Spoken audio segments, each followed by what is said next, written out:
उसके special talent, उसकी अभिरुचि को डेवलप करने की कोशिश करें। रुचि और अभिरुचि में अंतर है, एप्टीट्यूड और रुचि, इंटरेस्ट और एप्टीट्यूड में अंतर है। हम क्या करना चाहते हैं। मुझे संगीत का बहुत शौक है, मैं एक स्टूडेंट हूँ, तो संगीत मेरी रुचि हुई, लेकिन इस रुचि में मैं टाइम डिवोट करके इसको सीख रही हूँ। 8-8 घंटे, 6-6 घंटे, 5-5 घंटे, जितना मुझसे मुनासिब हो सकता है हफ्ते में या दिन में, मैं डेडिकेटेडली इसकी प्रैक्टिस कर रही हूँ। इसमें आगे कुछ करना चाहती हूँ, तो वो अभिरुचि हो गई। तो किस बच्चे की किस चीज़ में रुचि है, किस चीज़ में अभिरुचि है, क्या वो करना चाहता है, कहाँ वो पहुँचना चाहता है, इन सब बातों को हमें ट्रेस करके, ट्रैक करके बच्चे को वो दिशा देनी होती है जहाँ पर बच्चा जाना चाहता है। ठीक है ना। चलिए, अब मनोविज्ञान का ज्ञान, हाँ ये तो इम्पॉर्टेंट है। हम सारे टीचर्स को इस बात का पता होना चाहिए कि जब हम क्लास में आ रहे हैं तो हम इंडिविजुअल से बात नहीं कर रहे हैं, हम उतने साइकोलॉजिकल माइंड से इंटरेक्ट कर रहे हैं, और हमारी साइकोलॉजी ये होनी चाहिए कि उनकी साइकोलॉजी को हम समझें। अगर हम ऐसा कर पाते हैं तो बहुत ही बढ़िया है। बहुत बेहतरीन साइकोलॉजिस्ट हैं क्रो और क्रो।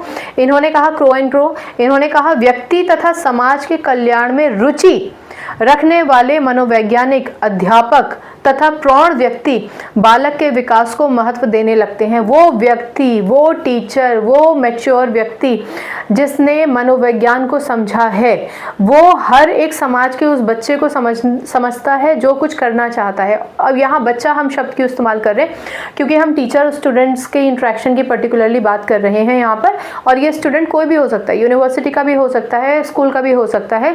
हम पर्टिकुलरली स्कूल के स्टूडेंट्स पे ज़्यादा स्ट्रेस कर रहे हैं, क्योंकि अगर आप यही साइकोलॉजी लेकर चलेंगे तो आगे भी उसको यही सेम चीज़ मिलेगी, हमारे जैसे ही टीचर्स उसको मिलेंगे। तो अगर आप ये समझिए कि विकास के कल्याण में अगर आपकी रुचि है, आप सच में टीचिंग प्रोफेशन में इसलिए आए हैं कि आपको कुछ करना है।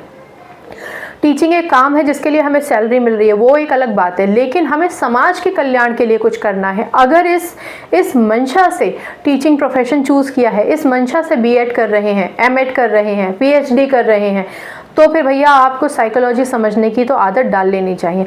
और साइकोलॉजी समझने का मतलब ये नहीं है कि आप बच्चे को बिठाइए और उससे सवाल जवाब करना शुरू कर दीजिए, नहीं। आप नॉर्मली ऑब्जर्वेशन से भी और कभी कभी बातचीत करने से भी, साइकोलॉजी से भी, ऑब्जर्वेशंस तो आपको मैंने बता ही दिया, इन सब चीज़ों से, काउंसलिंग से, उनके साथ समय बिताने से, क्लास में नोटिस करने से आप बच्चे की साइकोलॉजी समझ सकते हैं। तो ये वो सारे फैक्टर्स हैं जिससे the factors of learning belonging to teacher, ठीक है, शिक्षक से संबंधित अधिगम को प्रभावित करने वाले ये सारे के सारे कारक हैं। आप चाहें तो क्रो एंड क्रो और डेनिस के कोड को